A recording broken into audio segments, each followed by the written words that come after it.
রাজধানী সহ দেশের বিভিন্ন এলাকায় গ্যাস সংকট আরও তীব্র হয়েছে। সরেজমিনে দেখা যায় ফিলিং স্টেশনগুলোতে ঘন্টার পর ঘন্টা অপেক্ষা করেও গ্যাস পাচ্ছে না চালকরা। এছাড়া ভোর থেকে মধ্যরাত পর্যন্ত অনেক এলাকায় গ্যাসের চাপ কম থাকায় স্বাভাবিকভাবে রান্না করা যাচ্ছে না। অনেক পরিবার বাধ্য হয়ে একটি চুলায় রান্না করছেন।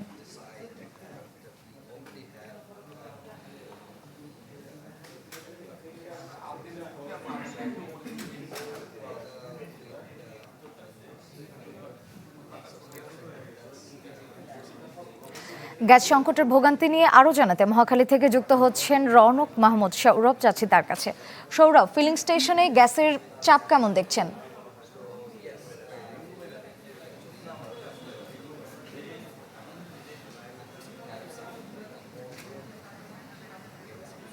আমি এখন আছি রাজধানীর মহাখালীতে। আমি যে ফিলিং স্টেশনটিতে রয়েছে এখানে কোনো গ্যাসের চাপ নেই, কারণ সকাল থেকে আসলে এখানে কোনো গ্যাসই নেই। তাই কিন্তু মোটামুটি এটা বন্ধ করে রাখা হয়েছে, কারণ যাতে গাড়িগুলো এখানে না আসতে পারে। আর যেহেতু মহাসড়কের পাশে হওয়ায় গ্যাস স্টেশনগুলো নগদ নিয়ে এলো হার নামানা হার অফার। সর্বনিম্ন 10,000 টাকা রেমিটেন্স নগদে পাঠালে থাকছে স্বর্ণের হার জেতার সুযোগ।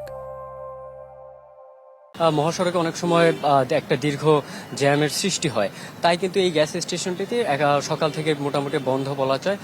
আমরা এখানকার কর্মকর্তার সাথে কথা বলেছি, তারা আমাদেরকে জানিয়েছেন যে গত কয়েক সপ্তাহ থেকে, গত 10-12 দিন থেকে কিন্তু মোটামুটি ভালোই গ্যাস সংকট রয়েছে প্রায় প্রতিটা স্টেশনেই।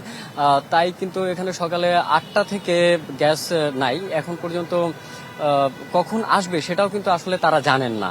এদিকে আমরা শুধু মহাখালী নয়, আমরা আরও রাজধানীর কয়েকটি গ্যাস স্টেশনে গিয়েছি। সেখান থেকে আমরা চালকদের সাথে কথা বলেছি, আমরা সেই স্টেশন মালিকদের সাথে কথা বলেছি। তার চালকরা আমাদেরকে জানিয়েছেন যে তারা সারাদিন পরিশ্রম করে যেই পরিমাণ টাকা তারা আর্ন করেন, যেই পরিমাণ টাকা তাদের আয় হয়, সেই তুলনায় কিন্তু তাদেরকে কিন্তু সেই গ্যাস কিন্তু পাচ্ছেন না।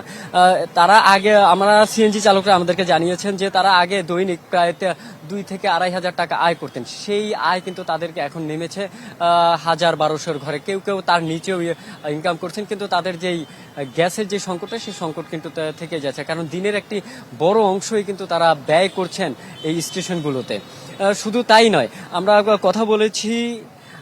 কথা বলেছি যে যারা সদ্য সিএনজিতে রূপান্তরিত করেছেন তাদের গাড়িগুলো, তারাও আমাদেরকে বলেছেন যে তেলের দাম বেড়ে যাওয়ার কারণে কিন্তু তারা গ্যাসে কনভার্ট হয়েছেন, কিন্তু সেখানেও তারা একটা ভোগান্তিতে পড়েছেন।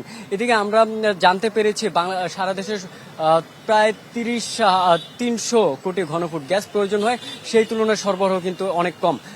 সম্প্রতি চট্টগ্রামে একটি এলএনজি টার্মিনাল ক্ষতিগ্রস্ত হওয়ায় সেই সংকট কিন্তু আরো বেড়েছে।